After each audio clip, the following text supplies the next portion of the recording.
Hello students, welcome to BSc online classes. आज हम आपके सामने उपस्थित हैं परसेंटेज का सेशन को आगे बढ़ाने के लिए नेक्स्ट सेशन में। कल वाले सेशन में हम लोगों ने देखा था कि क्वेश्चंस जो बेस्ड थे वो सेट थ्योरी पर बेस्ड थे कुछ क्वेश्चंस, और कुछ क्वेश्चंस कंपैरिजन ऑफ इनकम्स पे थे।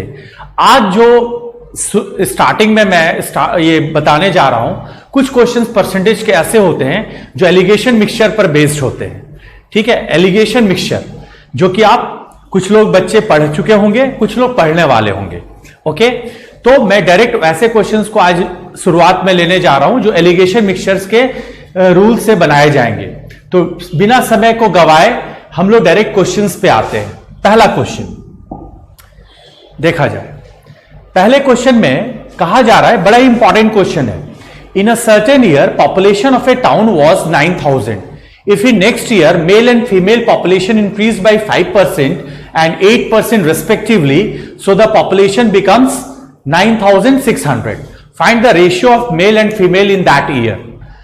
किसी निश्चित वर्ष में किसी शहर की जनसंख्या 9,000 थी। ठीक है, यदि उस शहर में अगले वर्ष पुरुषों एवं महिलाओं की जनसंख्या में 5% तथा 8% वृद्धि होती है तो उस जनसंख्या हो जाती है उस शहर की 9600।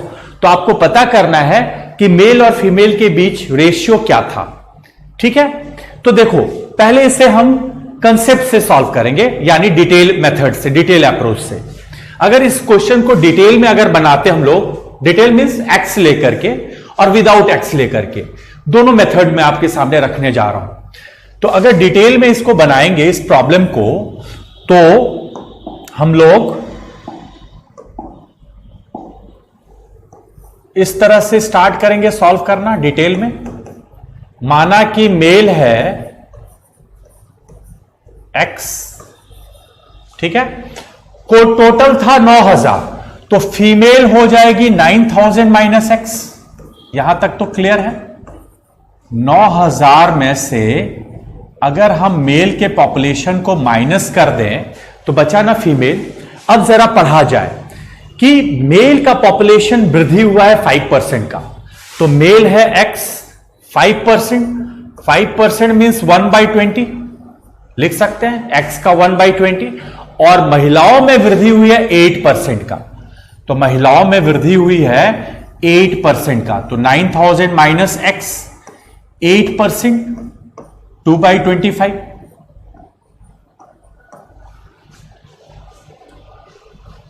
ओके, 4 2 जा 8, 4 25 जा 100, यानी 2/25 इक्वल्स टू हम लोग 600 कर सकते हैं 600। क्यों 600? क्योंकि 9,000 से 9600 हो गई है, यानी 600 ना टोटल इंक्रीज हुआ, क्योंकि मैं इंक्रीज लिख रहा हूं। ठीक है, परसेंट वाला 5%।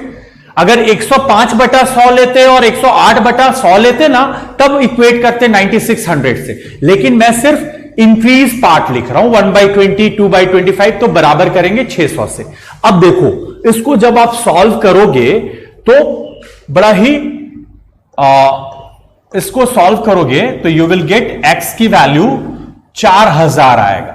ठीक है, x मतलब मेल आएगा 4000। इसको सॉल्व करने के बाद बड़ा ही कैलकुलेटिव होगा, तो फीमेल अपने आप क्या हो जाएंगी? फीमेल हो जाएगा आपका 5,000। ठीक है, 4,000 मेल तो फीमेल हो जाएगी 5,000, यानी रेशियो क्या हो जाएगा? अब तो रेशियो निकाल सकते हैं मेल फीमेल के बीच, 4:5, 1000 कट जाएगा, तो 4:5। तो ये बड़ा लॉन्ग प्रोसेस हो गया। इसी से बचने के लिए इसमें हम लोग एलिगेशन मिक्सचर का टेक्निक लगा सकते हैं, ट्रिक लगा सकते हैं। ओके, तो वो जरा देखा जाए, उस पर हमें फोकस करना है ऐसे क्वेश्चंस को बनाने में। तो उसको हम लोग क्विकर अप्रोच कह सकते हैं, एलिगेशन से बना सकते हैं, बाय एलिगेशन रूल। जैसे कि दिया हुआ है, इसको आप क्विकर के कैटेगरी में रख सकते हो। Male, M for male, F for female. Male में वृद्धि हुआ है 5% का, फीमेल में वृद्धि हुआ है 8% का। ओके, और ओवरऑल वृद्धि हुआ है 600 का। अब जरा देखो यहां पे पॉइंट क्या है, ओवरऑल वाला डेटा हम लोग बीच में लिखते हैं, मिक्सचर दोनों का ओवरऑल 600। अब देखो यहां वैल्यू है, यहां परसेंट है, तो हम लोग रूल सिखाता है कि एक ही जाति का होना चाहिए, एक ही कैटेगरी का होना चाहिए, एक ही कास्ट का होना चाहिए। तो यहां वाले जो परसेंटेज है उसको हम लोग वैल्यू में पहले कन्वर्ट कर लेंगे। वो कैसे? एक सेकंड के लिए मान लो कि सारा का सारा मेल होता 9000 पॉपुलेशन और 5% वृद्धि होता, तो 9000 का 5% हमारा क्या होता? 450। वैल्यू में बदल दिया। एक सेकंड के लिए मान लो सारे की सारी महिलाएं होती 9000 और 8% वृद्धि होता, तो 9000 का 8% कितना होता? 720 होता ना। अब आप इसको एलिगेट कर दो, ऐसे ऐसे घटाना है। 720 माइनस 600 तो 120। कैसे घटा रहे हैं? ये एलिगेशन रूल कहता है हमें। 720 minus 600 which is equal to 120। अब इधर से एक बड़ा से छोटा घटाना है, तो ये अब बड़ा हो गया, ये छोटा हो गया, तो 600 माइनस 450 बोले तो 150 इक्वल्स टू, ऐसे घटाना है। अब देखिए तो रेशियो 4, 34 जा 120, 35 जा 150, यानी रेशियो क्या आया? 4:5 का। तो इसी का नाम है एलिगेशन, मिश्रण का नियम, एलिगेशन रूल। ठीक है। अगर अभी तक आप लोग जो बच्चे नहीं पढ़ पाए हैं एलिगेशन मिक्सचर, वो आगे पढ़ेंगे। फिलहाल के लिए इस क्वेश्चन को इस विधि से भी बनाया जा सकता है। तो फिलहाल के लिए आपके सामने ये रूल रखा जा रहा है। जैसे आप एलिगेशन मिक्सचर जो बच्चे नहीं पढ़ पाए हैं पढ़ेंगे, उसमें ये रूल बखूबी यूज होगा, बहुत बार यूज होगा। मैं लेकिन इस तरह के क्वेश्चन 2-4 अभी आपके सामने रखने जा रहा हूं, तो धीरे धीरे आप लर्न करते चले जाओगे। ओके, तो बिना समय गवाए अब अगले क्वेश्चन की तरफ मूव करते हैं। सेकेंड क्वेश्चन देखा जाए, फिर से वही क्वेश्चन है। अब देखो, the population of a city is 8000 if number of male is increased by 10% and number of female increased by 8%, then total population increased by 9%. What was the male population of the city? कह रहा है किसी शहर की जनसंख्या 8000 है, यदि पुरुषों की संख्या में 10% की वृद्धि हो जाए और महिलाओं की संख्या में 8% की वृद्धि हो जाए तो कुल संख्या में 9% की वृद्धि हो जाती है। देखो इस बार हमारे लिए बड़ा ही मजेदार चीज क्या है कि सारे जो वैल्यूज हैं वो परसेंट में दिया हुआ है। 10%, 8%, 9%। अब देखो तीनों का यूनिट सेम है, तो इस बार हमें कन्वर्ट करने की कोई जरूरत नहीं है। जब तीनों का यूनिट सेम रहे तो कन्वर्जन की कोई जरूरत नहीं है, हम लोग डायरेक्ट इसे सॉल्व कर सकते हैं एलिगेशन रूल से। तो जरा फिर से एक बार और देख लिया जाए। जैसे अब हम लोग एलिगेशन रूल ऐसे क्वेश्चन में लगा सकते हैं। तो मेल में कितना वृद्धि हुआ है? 10%, तो यहां लिखा जाए 10%। महिलाओं में कितनी वृद्धि हुई है? 8%, तो यहां 8% लिख लो आप। और ओवरऑल कितना वृद्धि हुआ है? 9%, तो 9% हम लोग ओवरऑल को बीच में लिखते हैं। ओके, अब घटाइए आराम से।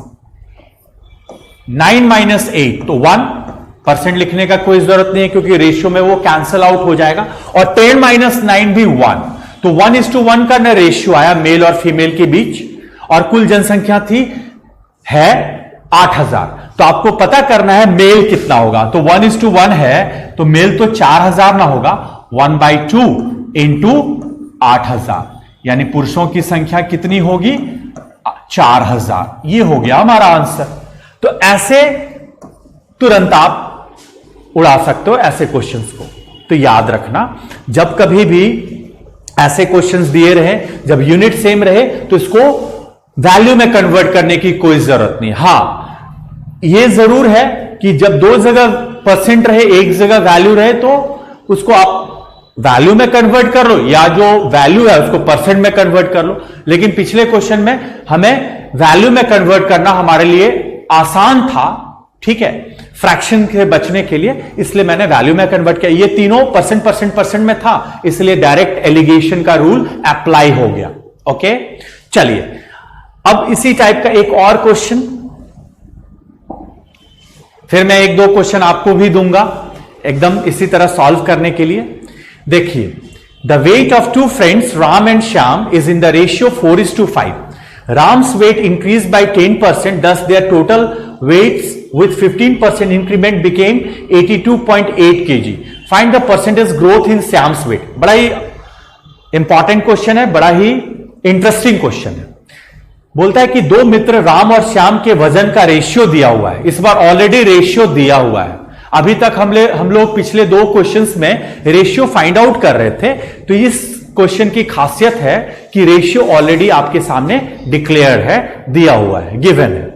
अब कहा जा रहा है कि राम का जो वेट है ना वो 10% से बढ़ जाता है और दोनों का वेट कुल मिला के 15% से बढ़ के 82.8 kg हो जाता है. तो आपको पता करना है बाबू कि श्याम के वजन में कितने परसेंट का इंक्रीमेंट हुआ, कितने परसेंट की वृद्धि हुई श्याम के वजन में.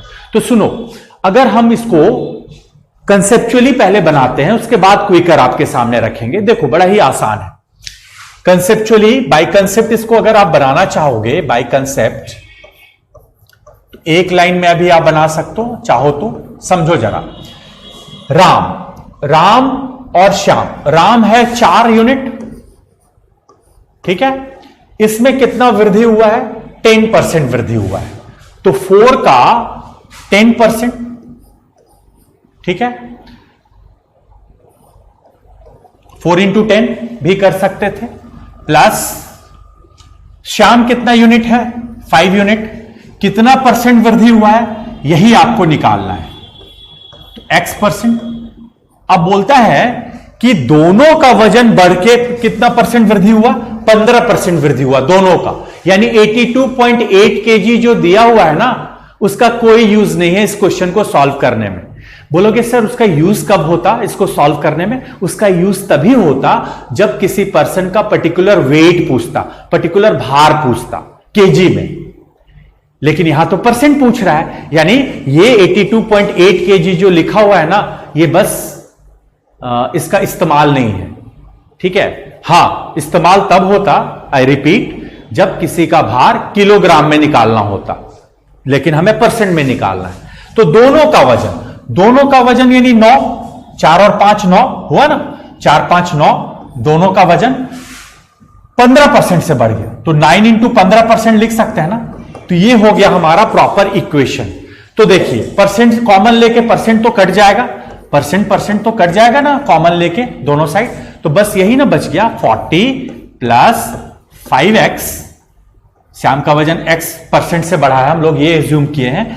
59 या 135. अब देखिए उधर ट्रांसफर कीजिए. 5x equals to 95. तो x इक्वल्स टू 19 ना, 95/5. तो श्याम का वजन कितने परसेंट से बढ़ा भाई साहब? 19% से बढ़ा, यानी थर्ड ऑप्शन. ओके, तो ये हो गया कंसेप्चुअली बनाना. लेकिन अभी तो हम लोग आपको बताए कि इसको एलिगेशन मिक्सचर से भी बनाया जा सकता है, ठीक है. तो वो अब देखा जाए. तो ये हो गया आपका कंसेप्चुअली बनाना. अब देखिए इसी को अब हम लोग कैसे सॉल्व कर सकते हैं. राम श्याम एलिगेशन मिक्सचर से. अब जरा देखो कितना इंटरेस्टिंग है.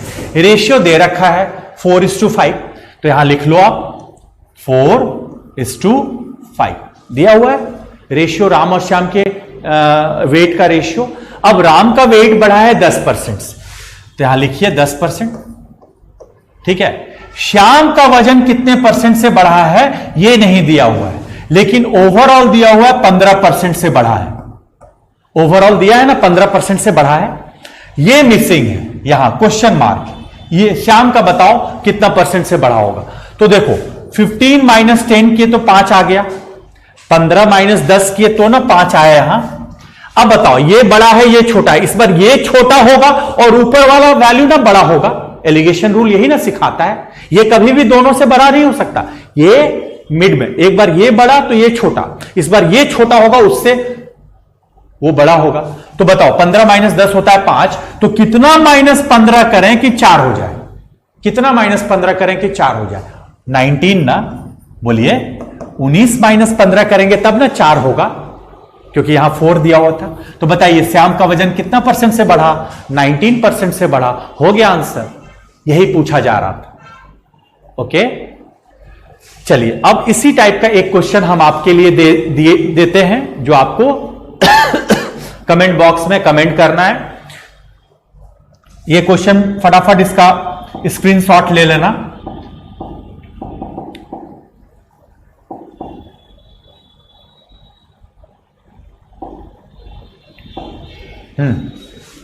ये क्वेश्चन आपके लिए 16 नंबर,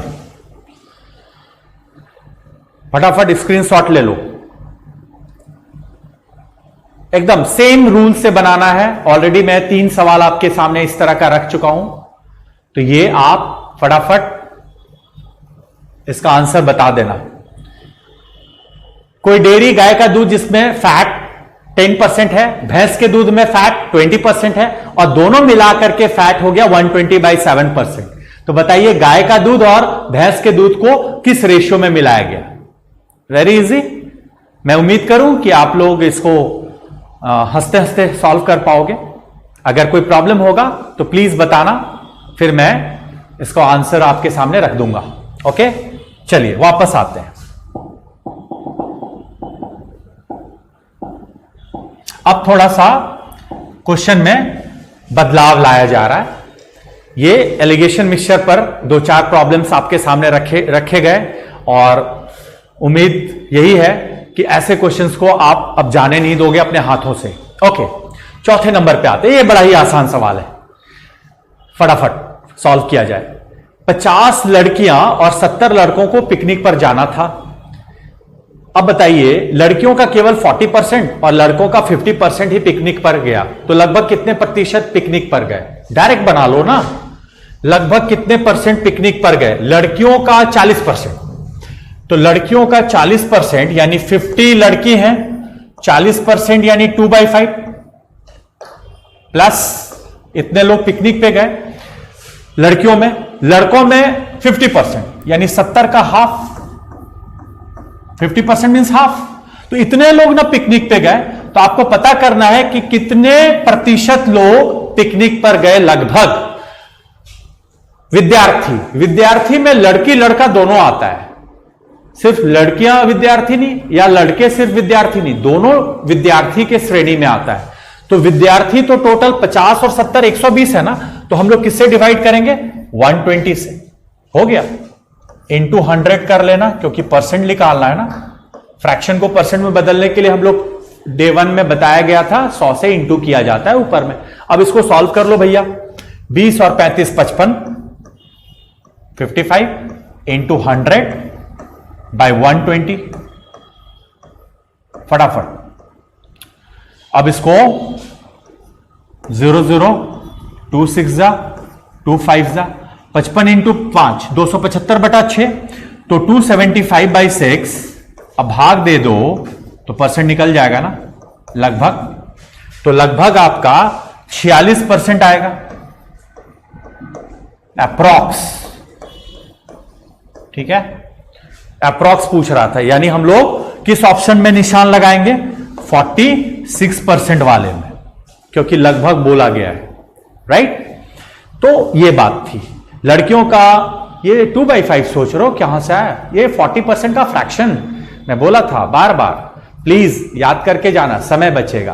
यानी कि 40/100 लिखे, फिर 2 से स्टार्ट किए, कैंसिल करना, तो इट विल टेक टाइम। ठीक है, ओके। अगला सवाल देखिए, आईएएस का क्वेश्चन है। आईएएस में पूछा गया ये क्वेश्चन है। व्यक्तियों के एक समूह में 70% व्यक्ति पुरुष हैं और 30% व्यक्ति विवाहित हैं। यदि पुरुषों का 2/7 भाग विवाहित है, तो महिलाओं का कितना भाग अविवाहित है? शायद ऐसे क्वेश्चंस आप लोग बनाए भी होंगे। ठीक है, तो फटाफट बनाइए। मैंने कहा था कि ग्रुप ऐसा अगर रहे तो आप एक्स वैक्स के चक्कर में मत पड़ना। ग्रुप मान लो 100 लोगों का ग्रुप है, बोलोगे 100 ही क्यों सर? 500 भी तो ले सकते हैं, 555 भी तो ले सकते हैं। 100 इसलिए लेने का सुझाव दिया जाता है, सलाह दिया जाता है, क्योंकि प्रतिशतता जो निकाली जाती है ना 100 पे निकाली जाती है, 100 पे क्या, इसलिए आसान हो जाता है कैलकुलेशन। तो हम लोग क्या एज्यूम करेंगे, क्या मानेंगे, सपोज करेंगे कि उस ग्रुप में 100 लोग थे, 100 persons were there, ठीक है। तो 70% are male and 30% are married, ठीक है। तो let the number of group members be 100। मान लेते हैं कि ग्रुप में 100 लोग थे। अब जरा समझिए, इसमें 70% मेल है, वेरी इजी। तो मेल जो है 70 है, 70। तो जाहिर सी बात है कि महिलाएं जो होंगी वो 30% होंगी, यानी 30। यहां तक क्लियर है? मान लिए ग्रुप बराबर 100 माना, सपोज माना ग्रुप है 100 के, उसमें 70 पुरुष हैं और महिलाएं तो 30 होगी। अब जरा देखिए यहां पे क्या कह रहा है, 30% व्यक्ति में मेल फीमेल दोनों आएगा, बिकॉज व्यक्ति इज अ कॉमन नाउन, ठीक है। Person is a common noun, male female. Student is a common noun, boy student, girl student. उसी तरह व्यक्ति विवाहित है कितने, 30% आर मैरिड। तो कितने लोग बर्बाद हो चुके हैं, मतलब मैरिड कितने हुए हैं, 30।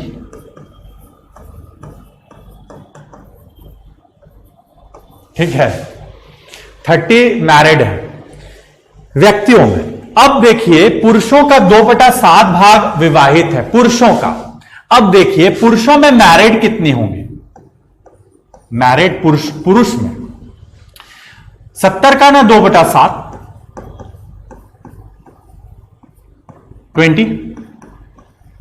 अब बात पुरुषों में मैरिड है 20 और टोटल मैरिड है 30।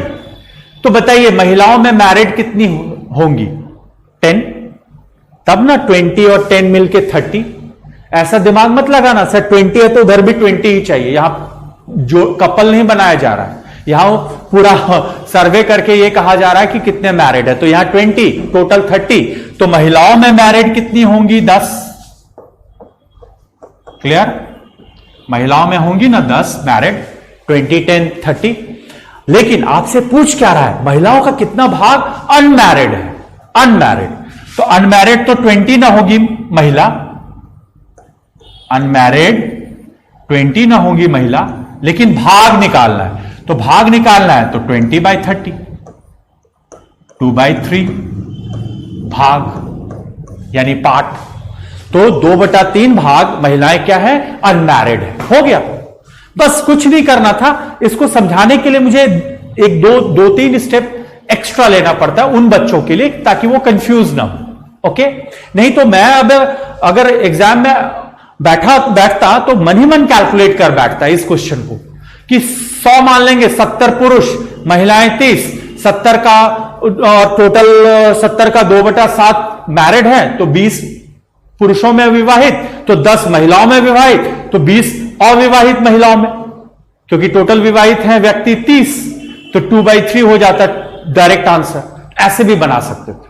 ओके, चलिए अब इसी टाइप का अगर अगला सवाल दिया जाए तो बहुत सारे बच्चे अब बनाना चालू कर देंगे। तो रहा अगला सवाल, फिर से देखिए वही चीज है, वहां विवाहित अविवाहित की बात हो रही थी, तो अगले सवाल में हमारा लिटरेट और इलिटरेट की बात हो रही है, साक्षर और, है ना, साक्षर की बात हो रही है। एक नगर में 1000 निवासी हैं। सुनो, सवाल का अंतिम लाइन पढ़ो, प्रतिशत पूछ रहा है, ठीक है। बहुत बड़ा ही टिप दे रहा हूं उन बच्चों के लिए जो वैल्यू देख करके, मान लो 1000 तो चलो ठीक है, कैलकुलेटिव है इजीली, लेकिन 9955 होता तब तो बहुत लोग बोलते सर कैलकुलेटिव है, वो गड़बड़, वो उसको अवॉइड करना। परसेंट जब भी पूछे तो मेरा आपके लिए एक बिग सलाह है, बड़ा सलाह है कि 1000 को हम लोगों को देखने की जरूरत ही नहीं है। 1000 को मन से हटा दो, पूरा दिमाग में घुमा लो कि 100 है, क्योंकि हमें परसेंट निकालना है।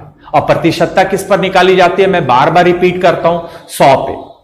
तो 1000 को मन से निकाल बाहर करो, ठीक है। ये उन सवालों में ज्यादा आपका कारगर होगा जब वैल्यू थोड़ा कॉम्प्लिकेटेड रहे, 4,55,700, तब बहुत बच्चे कैलकुलेशन में फंस सकते हैं। उससे बचने के लिए अपने दिमाग को शांत करते हुए हम लोग 100 एज्यूम कर लेंगे। ओके, तो चलो 100 मान लेंगे टोटल निवासी। अब कहता है कि 60% मेल है, whom 20% of whom 20% are literate. Okay, if all of the inhabitants 25% are literate, then what percent of the females town are literate? Okay, now first of all we will assume total number of निवासी 100, total number of inhabitants 100 मान लेंगे। उसमें 60 mail है, 100 निवासी है, 60 mail है, तो महिलाएं होंगी 40, F फॉर फीमेल। अब इसमें साक्षर कितने हैं? पुरुषों में साक्षर लिटरेट बोलते हैं इंग्लिश में। 60 का 20% ना, तो 60 का 1/5, 20% मीन्स 1/5 यानी 12। अब जरा देखिए, बोलता है कि टोटल साक्षरता है 25, टोटल साक्षर है 25। अंतिम लाइन पढ़िए क्वेश्चन का, सभी निवासियों में 25% साक्षर है, सभी, तो सभी तो 100 माने हैं ना, तो सभी में साक्षर है 25 और पुरुषों में साक्षरता है 12, तो महिलाओं में साक्षरता होगा 13, क्योंकि 12-13 मिलके ना 25, तो महिलाओं की साक्षरता हो जाएगी कितनी? 13, तब 12-13 मिलके 25 होगा। कैसे आया 13 समझ रहे हो? 25 माइनस 12 तो 13। अब आपको पता करना है, परसेंट निकालना है कि ये जो 13 है 40 का कितना परसेंट, क्योंकि महिलाओं में साक्षरता आपको जानना है। तो 13 इंटू 100 डिवाइडेड बाय 40, क्योंकि महिलाओं से तुलना कर रहे हैं, महिलाओं से तुलना कर रहे हैं, इसलिए डिवाइड होगा 40 से। ओके, तो यानी 32.5%। इसको सॉल्व करने पे 32.5%, यही हो गया आपका आंसर। तो देखा जाए किस ऑप्शन में है 32.5%, सेकेंड ऑप्शन। ओके, तो ऐसे सवाल को याद रखना कि 1000, 10,000, 9,555 लेने की कोई जरूरत नहीं है। परसेंट पूछेगा तो सबको मान लो 100, कुछ भी क्यों ना वैल्यू रहे, अनाप शनाप। ओके, चलिए अगला सवाल पे बढ़ते हैं। अब तो ये क्वेश्चन मैं आपके हवाले छोड़ने वाला हूं, क्योंकि 2-3 क्वेश्चंस हो चुके हैं इस टाइप के। अब तो मैं हिम्मत जुटा सकता हूं कि ये क्वेश्चन आपको दे पाऊं आपके जिम में। ठीक है, वही बात है, इसको आप कमेंट बॉक्स में कमेंट करके आंसर बताना। ठीक है, 7 नंबर आपको मैं दिया आपके हवाले कि मुझे बताना होगा। अगर बोलोगे तो मैं बताता हूं या हिंट देता हूं बोल बोल के। एक कारखाने में 60% श्रमिक 30 वर्षों से अधिक आयु के हैं, उनमें 75% पुरुष हैं तथा शेष स्त्रियां हैं। यदि 30 वर्षों से अधिक आयु के पुरुष श्रमिकों की संख्या 1350 है, तो कारखानों के कुल श्रमिकों की संख्या कितनी है? In a factory 60% laborers are more than 30 years old and 75% of them are male and others are female. If number of male laborers who are more than 30 years old is 1350, then what is the total number of laborers? एक line में बना सकते, एक line. देखो कैसे, 60% means 3/5 into 75% mail है। ठीक है, if number of male labourers who are 75%, 60% total 30 वर्ष से अधिक आयु के हैं, जिसमें 75% पुरुष हैं, तो 3/4। ठीक है, इंटू 3/4, ये टोटल 30 साल से ज्यादा उम्र के हैं, और उसमें से मेल जो है 75% है, 30 ईयर से अबव, और 30 ईयर से अबव का डेटा दिया हुआ है 1350, तो हम लोग डायरेक्ट किसके इक्वेट कर देंगे? इक्वल्स टू 1350 ना। टोटल श्रमिक, टोटल कोई भी चीज टोटल जो होता है वो 100% होता है। 100% मतलब 1, तो 1 यूनिट बराबर निकाल लेंगे। 1 बराबर कितना? तो पहले इसको कैंसिल कर लो, 150, 155 से 750 इंटू 4, 3000, यानी 1 यूनिट बराबर 3000 ना। 1 यूनिट बराबर कितना? 3000। हो गया आंसर, यही है टोटल। चलो, कुछ बच्चे तो बना भी चुके होंगे, लेकिन मुझे लगा कि ये क्वेश्चन भी चलो आपके जिम्मे नहीं, मैं ही बना के आपको बता देता हूं। तो 3000 इसका करेक्ट आंसर हो जाएगा, 3000, राइट। अब तो मैं अगला सवाल बेशक आपके लिए, ये बनाइए, ये तो आपको अब बनाना पड़ेगा, ठीक है। ये आपका होमवर्क, जल्दी जल्दी इसका स्क्रीनशॉट लीजिए और इसको बना करके कमेंट बॉक्स में कमेंट करना, ओके। फटाफट, 10 सेकेंड का भी वक्त है बहुतों के पास, ओके। चलिए आगे बढ़ते हैं अगले सवाल पे। हां, अब थोड़ा सा क्वेश्चन में चेंजेस लाया गया, क्योंकि एक ही टाइप का क्वेश्चन बनाते बनाते बहुत बच्चे मोनोटोनस ना हो जाएं, नीरस उनको ना हो जाए मन में, इसलिए variety, because variety is the spice of life, है ना। Variety is the spice of life. Variety जब तक आप नहीं लाओगे तो जिंदगी में मजा नहीं है, इसलिए variety is the spice of life. इसलिए एक दो क्वेश्चन मैं आपके जिम में भी छोड़ता हूं, ताकि आप भी बनाओगे तो आपका कॉन्फिडेंस अप होगा कि हां जी हमसे भी बनने लगा क्वेश्चंस, पहले मैं भागता था। ओके, चलिए ये भी बहुत ही आसान सा ही सवाल है। A shopkeeper keeps a servant on ₹1500 monthly. जब आप अपनी दुकान पे किसी को रखते हो, हेल्पर को, तो उसका तो सैलरी आप बांधते हो ना, वही सैलरी बांधा गया कितने सौ का, 1500 का। लेकिन साथ साथ उसको एक ऑफर भी दिया गया हेल्पर को, यानी सर्वेंट को। क्या ऑफर दिया गया कि जितना तुम टोटल सेल करोगे ना, उसका मैं 15% तुमको कमीशन दूंगा। आपका एक शॉप है, मान लो आपने उसको 1500 ये महीने पे रखा,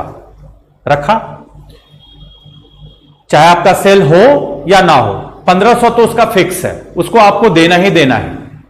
लेकिन साथ साथ उसको ऑफर दिया गया दुकानदार के द्वारा सर्वेंट को कि भैया तुम जितना सेल करोगे ना, उसका 15% हम तुमको कमीशन देंगे सेल पे, बिक्री पर।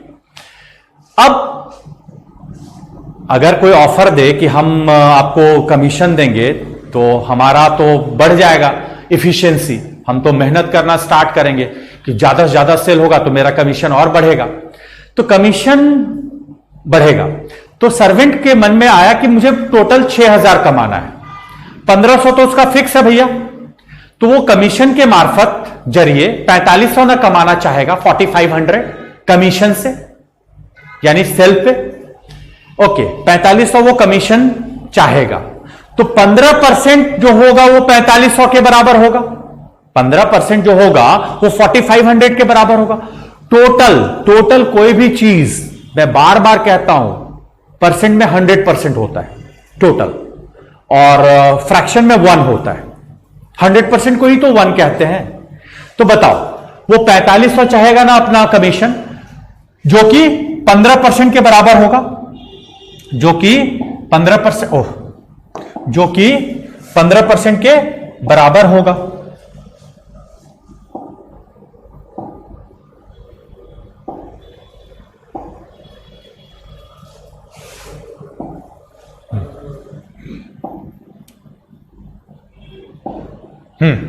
ओके, जो कि 4500 के बराबर होगा, यानी हम लोग 15% बराबर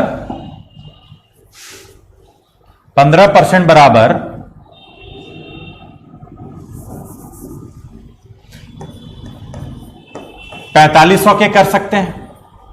ओके, तो टोटल बिक्री तो 100% रहा होगा, तो 100% बराबर क्या है वो निकाल लो, हो गया आंसर। और क्या, कोई एक्स वैक्स लेने की बिल्कुल जरूरत नहीं है, एकदम यही 30,000 हो जाएगा इसकी टोटल सेल, यही इसका टोटल सेल होगा 30,000।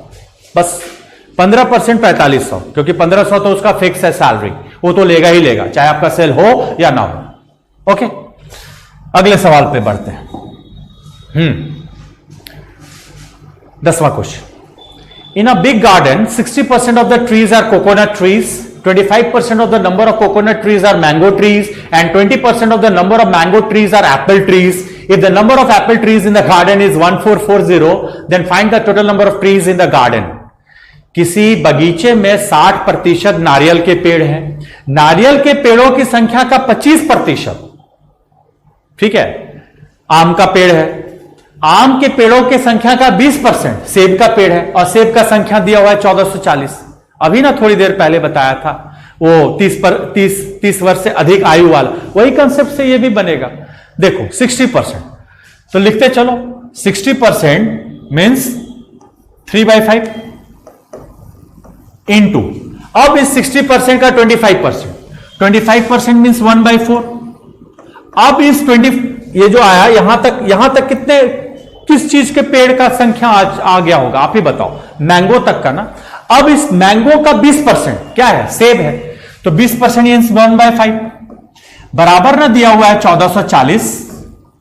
हो गया आंसर. 1 निकाल लो. टोटल पेड़, कुल कोई भी चीज 100%, टोटल मीन्स 100% को ही 1 कहते हैं.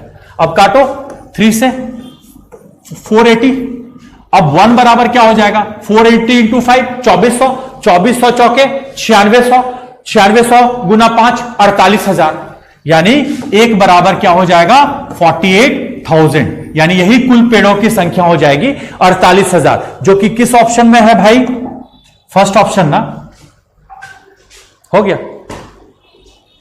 तो बड़ा क्वेश्चन देख के बिल्कुल मत घबराना, जितना बड़ा उतना आसान. ओके, चलिए अगले सवाल की तरफ बढ़ते हैं. हां, यह बहुत ही इंपॉर्टेंट क्वेश्चन है. अक्सर देखा जाता है ऐसे क्वेश्चन, या तो एसएससी या बैंक अक्सर पूछता है इस तरह के क्वेश्चन. याद रखना, fresh fruit contains 68% water and dry fruit contains 20% water. How much dry fruit can be obtain from 100 kgs of fresh fruits. आप चाहोगे ना कि ऐसे क्वेश्चन को सर एक लाइन में बता दिया जाए, बहुत बच्चे चाहते होंगे एक लाइन में. जी हां, मुमकिन है एक लाइन में. देखो, कह रहा है ना कि ताजे फल में 68% पानी है.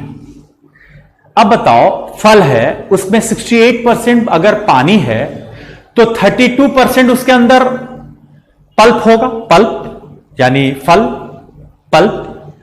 अगर कोई भी चीज के अंदर 68% पानी है तो पल्प कितना होगा, यानी गुद्दा 32%. ठीक है, सूखा जब यह फल हो जाता है तो इसके अंदर कितना पानी बचता है, 20%. ठीक है, तो 20% अगर पानी होगा, वाटर होगा, तो पल्प कितना होगा, गुद्दा, पल्प 80%. तो आप बताओ, जब भी एवेपोरेशन होता है वो वाटर का होता है कि पल्प का होता है. हमेशा पानी ना उड़ता है, पल्प तो नहीं उड़ता है. यानी पल्प को हमें कांस्टेंट करना है. पल्प तो हमेशा फिक्स रहेगा, पल्प हमेशा बराबर रहेगा. जो भी घटता बढ़ता है ना वो पानी, पल्प कभी नहीं. ठीक है, तो पल्प को हम लोग इक्वेट करेंगे, एक लाइन में बना सकते हैं. तो देखो, जैसा कि आप देख सकते हो कि 100 किलो ताजा फल है, उसमें 68% पानी है, तो 32% ना बाबू पल्प होगा, 32% पल्प. 100 kg फ्रेश फ्रूट था, इसमें 32% क्या होगा, पल्प. पल्प वही फल. ठीक है, अब बताइए, बोलता है कि ड्राई फ्रूट का वजन बताइए. ड्राई फ्रूट का वजन बताइए टोटल, अगर उसमें 20% पानी है तो ड्राई फ्रूट का वेट हमें नहीं दिया हुआ है. ड्राई फ्रूट का वेट नहीं दिया, जैसे यहां 100 किलो वेट दिया हुआ था ना फ्रेश का, ड्राई का नहीं दिया हुआ है. तो ड्राई फ्रूट का वेट हमें निकालना है, लेकिन हमें पता है कि इसमें 20% अगर पानी है तो 80% ना पल्प होगा. ये पल्प, तो इधर भी तो पल्प. मैंने कहा ना अभी, पल्प कभी भी आपका बदलता नहीं है. पानी इधर उधर परसेंट हो सकता है, पल्प हमेशा फिक्स रहेगा. तो दोनों इक्वल ना होगा, बस हो गया आंसर. अब ड्राई फ्रूट का वेट निकल गया. चलिए काटते हैं, परसेंट काट दो. ठीक है, परसेंट ही काट दो. फिर 3200 बटा 80, यानी ड्राई फ्रूट का वेट जो होगा 40 किलो होगा. ये एक लाइन में बनाने वाला सवाल है. और भी मेथड है, लेकिन वो आपका लॉन्ग हो जाएगा। तो मैंने पहले ही कहा था, बहुत बच्चे चाहत रखेंगे कि एक लाइन में सर कैसे बनाया जाए, इसलिए ये आपको सॉल्यूशन आपके सामने रखा गया। ठीक है, लॉन्ग बहुत जगह देखोगे, उसी को लॉन्ग को ही लोग क्विकर कर बैठते हैं, लेकिन ये आपको भी लगा होगा एक लाइन में बनने वाला वाकई सवाल है। फालतू का हम लोग इतना बड़ा बड़ा रेशियो शो करके बड़ा कर बैठते हैं। तो जो आपको आसान लगे, जो आपके लिए समय सेविंग हो, टाइम सेविंग हो, उसको पालन करो। हमेशा मैं कहता हूं बार बार, तो फॉलो। ठीक है, तो ये बड़ा ही इंपॉर्टेंट क्वेश्चन है, देख लेना, अक्सर पूछा जाता है। अगर मैं कह रहा हूं, क्योंकि मैं आए दिन देखते रहता हूं प्रॉब्लम्स को, आया हुआ क्वेश्चन, तो ये हमेशा याद रखना। ठीक है, हो सकता है यहां फ्रूट हो सकता है कहीं वाटरमेलन हो, तारबूज, कंसेप्ट यही लगेगा। ओके, चलिए आगे बढ़ते हैं।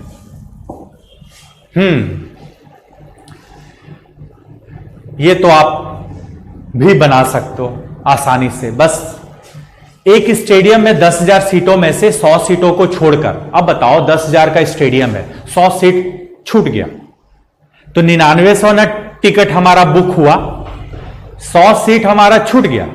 10,000 सीट है, 100 सीट छूट गया, यानी 9900 हमने बुक किया, बुकिंग।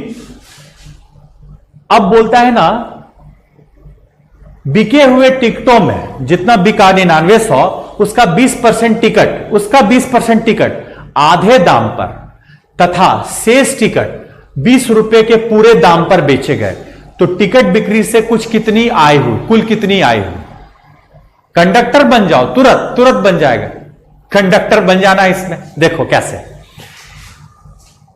जितना बिका ना टिकट उसका 20% आधे दाम पर और शेष टिकट, तो देखो बिका है टिकट कितना, 9900, 10,000 में से 100 हटा माइनस कर दिए, तो बिका टिकट सोल्ड, मैं ऐसे लिख दे रहा हूं, टिकट सोल्ड, टिकट बिका 9900।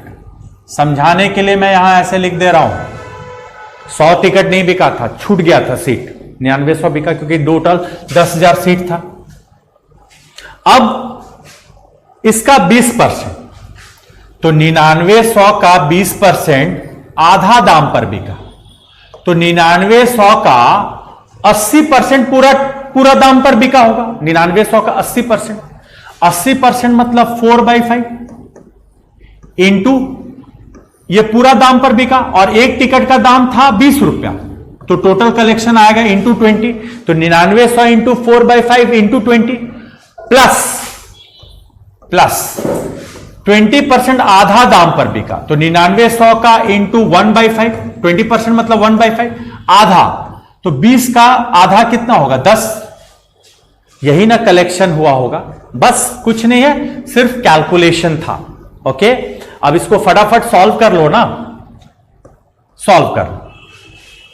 ठीक है, फिर से मैं रिपीट कर रहा हूं, 9900 का 20% आधा दाम पर, 20% मतलब 1/5, आधा 20 रुपया का टिकट है, तो आधा 10 रुपया पे बिका होगा, तो 80%, 9900 का जो 80% होगा वो 20 रुपया पे बिका होगा, इंटू 20 किया, एक टिकट का दाम 20 रुपया, तो इतना टिकट ना बिका, तो इंटू 20 इसलिए किया। अब इसको कैलकुलेट करेंगे तो आपको कितना प्राप्त होगा, बस ये पता करना है। तो 5 4 जा 20, 5 2 जा 10, 9900 को कॉमन ले लो, तो 9900 16 प्लस 2 18, 9900 कॉमन लिए तो 16 प्लस 2 18, यानी 9900 गुना 18 कर दो ना भाई साहब डायरेक्ट, 9900 गुना 18, ठीक है, तो 18 गुना 100 होता 1800, 1800 में 18 घटा लो, ठीक है, 1800 में 18 घटा लो, तो 1800 में 18 घटाओगे तो 1782 ना आएगा बाबू। अब चूंकि जीरो है, 2 जीरो, तो 2 जीरो लगा दो। देखो कैलकुलेट करने का तरीका, बहुत लोग इस कैलकुलेशन को देख के पागल हो जाते हैं, जब भाग जाते हैं, अरे इतना कौन करेगा। मैंने क्या किया, 9900 दोनों में था तो कॉमन ले लिया, तो यहां बचा ये पार्ट 16 और यह 2 18, तो 9900 गुना 18 करना हमें फटाफट, तो 18 गुना 100 तो 1800 जानते हैं, एक उसमें से घटा लो, 18 घटा लो, एक नहीं मतलब 18 घटा लो, तो 1800 में 18 गया 1782, 1782 लिखे, डबल जीरो दे दिए क्योंकि डबल जीरो यहां था। तो कितना कलेक्शन हुआ होगा? 1,78,200, 1,78,200, यानी सेकेंड ऑप्शन आपका सही आंसर है। तो बड़ा ही इंटरेस्टिंग क्वेश्चन था। ओके, तो ऐसे क्वेश्चन भी पहले पूछे गए हैं, लेटेस्ट क्वेश्चन है। ये क्वेश्चन ऑलरेडी आपको बता दिया गया है, लेकिन फिर से एक रिवीजन ही कर लो फटाफट। An army lost 10% of its men in war, 10% of the remaining died due to disease and 10% of the rest. वही कंसेप्ट। 10% युद्ध में शहीद हुए, तो बचे कितने? शेष 90%। फिर 10% जवान रोगग्रस्त होकर मर गए, तो फिर बचे 90%। 100 में से ही घटाने बोला था शेष वाले क्वेश्चन में। फिर 10% को दिव्यांग घोषित कर दिया गया, डिसेबल्ड। अब अभी एक्टिव जवान कितने हैं? 7,29,000। तो बताएं शुरुआत में कितने जवान थे, मतलब कितने सेना में जवान थे? ओके, 10% वॉर में शहीद हुए, तो बचा कितना? 90%।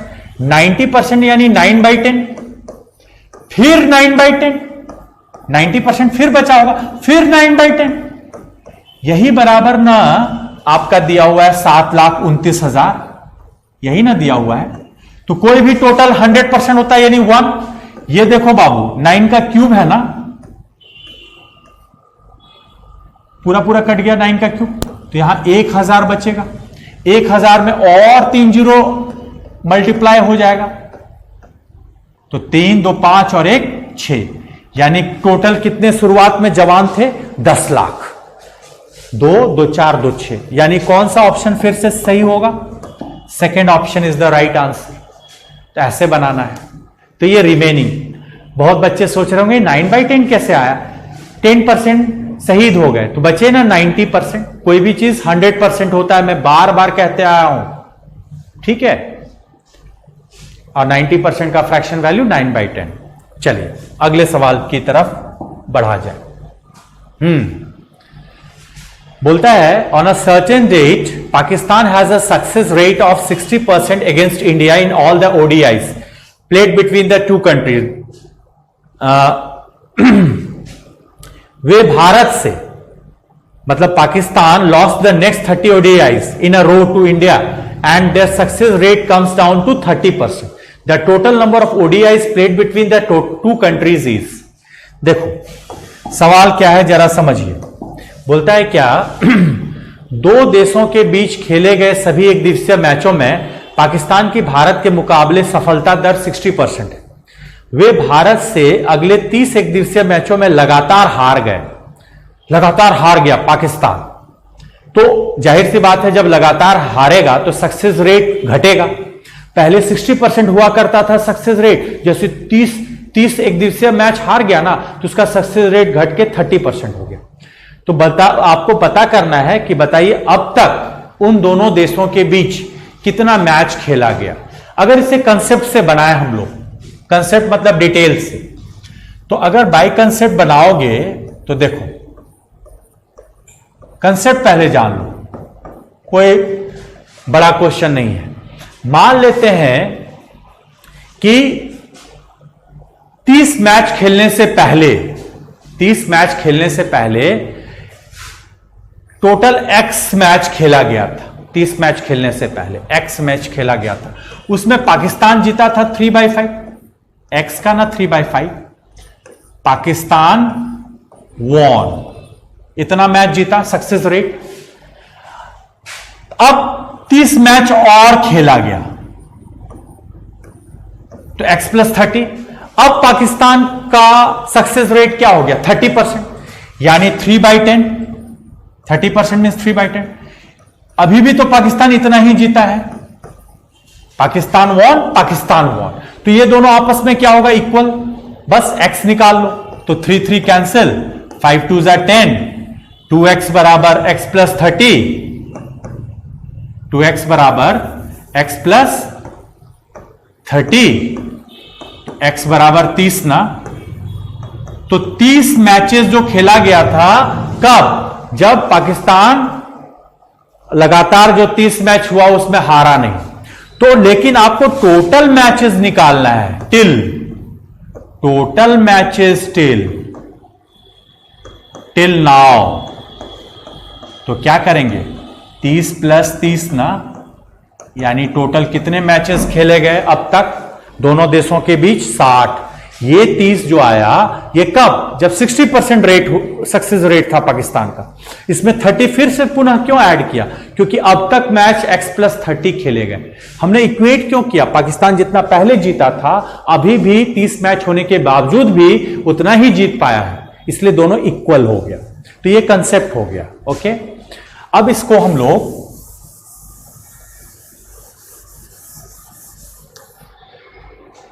और भी वे से इसको सॉल्व कर सकते हैं। ठीक है, और भी तरीके हो सकते हैं इसको सॉल्व करने के। देखो, पाकिस्तान का सक्सेस रेट था 60%। अगले 30 मैच में एक भी पाकिस्तान मैच नहीं जीता, यानी 0%। एलिगेशन मैं स्टार्टिंग में ही आज बताया था, एलिगेट भी करके इसको बनाया जा सकता है। ओवरऑल पाकिस्तान का सक्सेस रेट क्या हो गया? 30%। घटाइए, यहां 30, यहां भी 30, 1:1। अब बताइए, यहां तो 30 मैच ना खेला गया जहां पे सक्सेस रेट था 0% पाकिस्तान का, यानी 1 यूनिट की वैल्यू कितनी दी हुई है? 30। 1 यूनिट की वैल्यू 30। तो टोटल मैच खेला गया 2 यूनिट ना दोनों देशों के बीच। तो 1 = 30, तो 2 = 60। तो कुल दोनों देशों के बीच कितने मैचेस खेले गए? 60 मैचेस खेले गए दोनों देशों के बीच। तो इसको एलिगेशन से भी आप बना सकते हो फटाफट। ठीक है, 60%, 0%। 0 क्यों? एक भी मैच नहीं जीत पाया पाकिस्तान, और यही बराबर दिया हुआ है 30। तो 1 यूनिट = 30, तो 1 और 1 2 यूनिट = 60 मैच। ओके, चलिए आगे बढ़ते हैं। ये आसान है।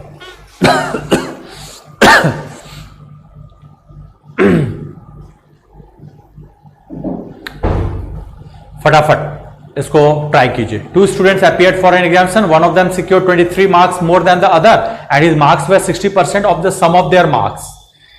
The marks obtained by them are, उड़ा दो इस क्वेश्चन को। ठीक है, उड़ा दो। एक को भैया 60% मिला, एक को 60% मिला, तो दूसरे को 40% मिला होगा। रेशियो क्या हो गया? 3:2। रेशियो निकालो, 60 तो वो 40, 3:2। अब बताइए, मोर कितना यूनिट मोर है? 1 यूनिट। और यहां कितना दिया हुआ? 23 मार्क्स ना, तो 1 यूनिट = 23 मार्क्स, तो 3 = 69। 23 या 69। अब देखो तो 69 कहां है? यहां है, तो 2 यूनिट = 46 हो गया।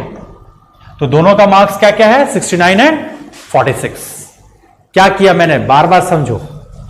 60% योग का 60%, 100% में इसको 60%, तो अगले को 40%। भाई साहब, कोई भी चीज 100%, इसको 60, इसको 40, यही रेशियो है 3:2। कितना अधिक है? अधिक मतलब डिफरेंस 1, लेकिन यहां अधिक कितना बोल रहा है? 23। तो 1 = 23, तो 3 = 69, तो 2 = 46। 69 और 46, यानी इस ऑप्शन कौन सा हो गया? First option. एक्स के चक्कर में मत पड़ना। ठीक है, बहुत लोग तो एक्स से बना ही सकते हैं, लेकिन मैंने आपको एक टेक्निक दिया कि इस तरह से आप उड़ा सकते हो ऐसे क्वेश्चन को। अगले क्वेश्चन पे, ये तो आपको मैंने दिया ही है बनाने को। चलिए आज का अंतिम क्वेश्चन। ठीक है, a man's annual income has increased by rupees 1.2 lakhs, but the tax on income that he has to pay has reduced from 12% to 10%. He now pays the same amount of tax as before. What is his increased income in rupees lakhs? ठीक है, देखो, अगर इस question को all's well that ends well concept से बनाते हैं, bye concept. देखो कैसे बनाएंगे, विथ कंसेप्ट।